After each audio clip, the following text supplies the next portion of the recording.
Charlie Munger just publicly trashed modern portfolio theory. And he did it in the blunt, unsentimental way he always does. That line alone makes a lot of people uncomfortable because it cuts against decades of classroom wisdom. Diversify, rebalance, optimize with formulas. But at a recent Berkshire Hathaway Q&A, Munger didn't mince words. He called diversification protection against ignorance, and then laid out why, in his view, stuffing a portfolio with dozens of mediocre positions often beats nothing but careful judgment. The setting matters. This was not a lecture hall of quants defending spreadsheets. It was a shareholder Q&A with Munger and Warren Buffett, two investors whose track record forces people to listen. An attendee asked about portfolio allocation, and what followed was less an academic critique than a practical manifesto. If you know what you own and can value it well, concentration can be superior to the textbook prescription of wide diversification. If you don't, diversification is the sensible safety net. If you want more deep takes on Buffett and Munger, subscribe and hit the bell. There's a lot to unpack here. First, what does modern portfolio theory actually teach? At its core, MPT argues that investors can reduce unsystematic risk, the risk tied to individual companies, by holding a sufficient number of uncorrelated securities. The math, notably mean variance optimization, uses expected returns, variances, and covariances to construct an efficient frontier of portfolios that optimize return for a given level of volatility. It's an elegant framework. Quantify risk, diversify to smooth out idiosyncratic shocks, and let the numbers guide allocation. In classrooms and many advisory models, it's the foundation. That mathematical neatness is also what makes MPT attractive to academics. It turns investing into a problem with variables and solutions, Greek letters and formulas. It teaches important lessons. That risk is real, that correlations matter, that blind concentration can be dangerous. But Munger's point is about applicability. When you translate those tidy concepts into the messy world of real businesses and human behavior, the theory has limits. Here's the nucleus of Munger's critique. He said, in essence, that diversification is primarily a defense mechanism for the investor who lacks deep knowledge of the businesses he owns. It's insurance against being wrong. Diversification is protection against ignorance, a line he used during the Q&A, paraphrased from the Berkshire Q&A. For him, owning a handful of great companies, ones you understand, whose economics you can model and defend, is better than owning a broad mix of average names. That's because concentration amplifies what you know. Diversification muffles it. Why does he believe that? Because many investors are taught to treat companies as tickers and math, not as operating businesses with predictable economics, durable advantages, and competent managers. If you truly understand a business, you can estimate its future earnings with enough confidence to place a meaningful bet. If you don't, spreading bets across dozens of stocks only dilutes potential upside and gives a false sense of security. The formulas and the Greek letters can feel sophisticated, but they don't replace judgment. As Munger put it during the discussion, paraphrasing his bluntness, formulas can give the illusion of competence without delivering superior outcomes.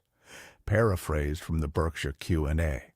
Concrete examples make the point harder to dismiss. Consider Coca-Cola. It's one of the canonical Berkshire holdings, a single business that, when bought at the right price and held for decades, delivered enormous value to shareholders. Owning Coca-Cola turned out to be far more meaningful to Berkshire's results than owning a slice of dozens of mediocre companies might have been. Similarly, Munger and Buffett's willingness to hold relatively few core businesses reflects their belief that exceptional long-term outcomes are concentrated, not spread equally across the market. Munger also discussed personal practices. During the Q&A, he described scenarios where people, including himself in some instances, concentrated holdings when conviction was high. He and Buffett have historically been comfortable with significant positions in businesses they deeply understand. Berkshire itself has at times been content owning only a small number of core investments that represent the bulk of its capital allocation. That's not an endorsement to mimic blindly. It's an explanation of practice from people with unusually deep skill, resources, and governance. But if that sounds like a prescription for reckless single-stock bets, pause. Munger was explicit, implicitly if not in exactly those words. That concentration is a tool for those who possess a genuine edge. It demands the ability to analyze businesses better than the market, to remain rational under stress, and to bear the volatile swings that come with putting more weight on fewer ideas. For most individual investors, the safer default remains broad diversification because it mitigates the risk of catastrophic, idiosyncratic loss. So, where does MPT sit in this conversation? Munger's critique is not that MPT is intellectually dishonest in every context. Rather, he sees it as an overstated prescription when presented as universal wisdom for all investors. MPT teaches an important truth, that risks can be reduced through diversification, but it can also be misapplied as a one-size-fits-all command. If the goal is to produce average market returns with low friction and minimal time commitment, MPT-informed strategies like broad index diversification are sensible. If the goal is to seek superior returns through concentrated knowledge, then an investor must accept the attendant responsibilities and risks. Let's get practical. When might concentration make sense? An investor considering a concentrated approach should have several things in place.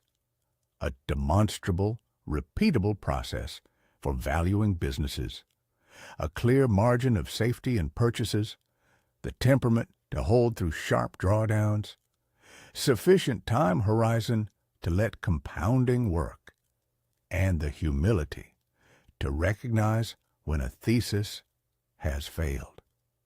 In other words, you need to be able to distinguish between a conviction and a biased hope. If you can't, diversification is your friend. When might diversification be the right choice if you lack the time, inclination, or skill to deeply analyze companies, if you cannot emotionally absorb the volatility of concentrated positions, or if your financial situation requires stability over upside? Broad diversification, low-cost index funds or ETFs, is likely preferable. It's not cowardice, it's risk management. That balance, skill versus safety, is the core takeaway. Concentration magnifies both gains and losses. It rewards those who can see further and punish those who cannot.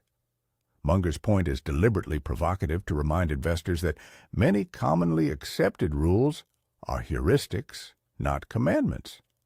If you know what you're doing, put a lot in a few ideas, he suggested in the Q&A context, paraphrased from the Berkshire Q&A. But that suggestion always came with the caveat that if matters. Munger's critique of academic finance intersects with Buffett's commentary about how companies actually run. During the same dialogue, Buffett spoke to corporate realities. Businesses constantly seek efficiency, and that can mean offshoring production, automating processes, or making hard staffing choices. Buffett's practical view is that companies should run leanly. Overstaffing to protect jobs can create worse outcomes down the line, including sudden mass layoffs. He summed up a philosophy of avoiding excess capacity, so painful adjustments are less likely, or a sentiment captured during the Q&A, paraphrased from the Berkshire Q&A. That stance connects to the investment thesis. Managements that use capital productively and with discipline tend to create more reliable long-term returns. The anecdotes about Dexter Shoe and World Book are worth noting here. Dexter Shoe, an investment that didn't work out for Berkshire, became a lesson in how operational realities and market shifts can destroy value, even when initial judgment seems sound. World Book illustrates how industry changes and competition can erode moats once thought durable. These stories are reminders that even concentrated bets require continuous scrutiny. They are not one-time declarations, but ongoing obligations to monitor how a business's competitive position evolves. There's also a social dimension that neither Munger nor Buffett ignores. Efficiency can improve shareholder returns, but can also displace workers and communities. Both men acknowledge the tension. Capitalism rewards productivity and scale, yet the human consequences of structural change are real. The debate is not whether efficiency matters, it does, but how society should respond to the transition it often forces. Retraining, local economic development, and responsible corporate behavior are part of the broader conversation, even if the investor's focus remains on durable business economics. So, what should an individual investor take away from all this, beyond the headline shock? First, treat Munger's dismissal of modern portfolio theory as a challenge, not a command. It's a provocation intended to expose sloppy thinking and to elevate judgment over ritual.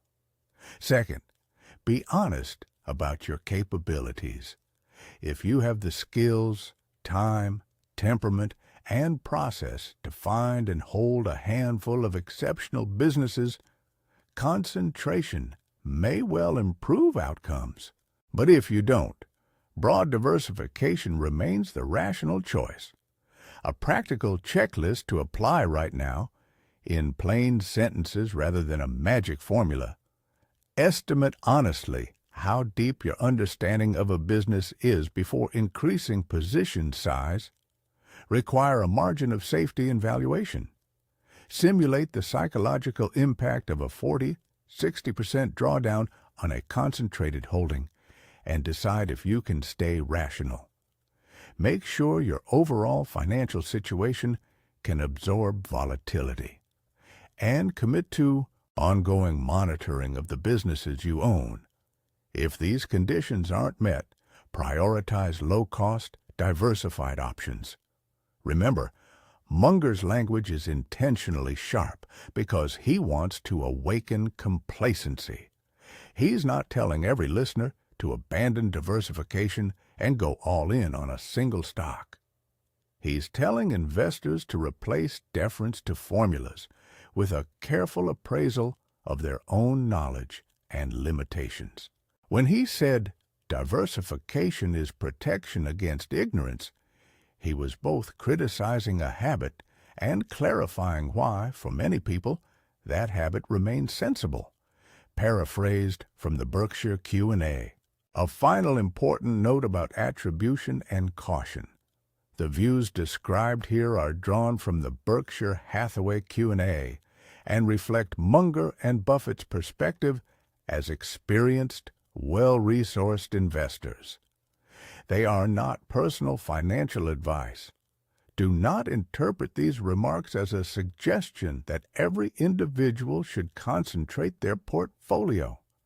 Investing carries risk. Outcomes are never guaranteed. To close, Charlie Munger's public dismissal of modern portfolio theory stings because it strips away comforting formulas and calls for real intellectual honesty. It reframes a familiar rule to diversify as a pragmatic safeguard for most people rather than a universal virtue.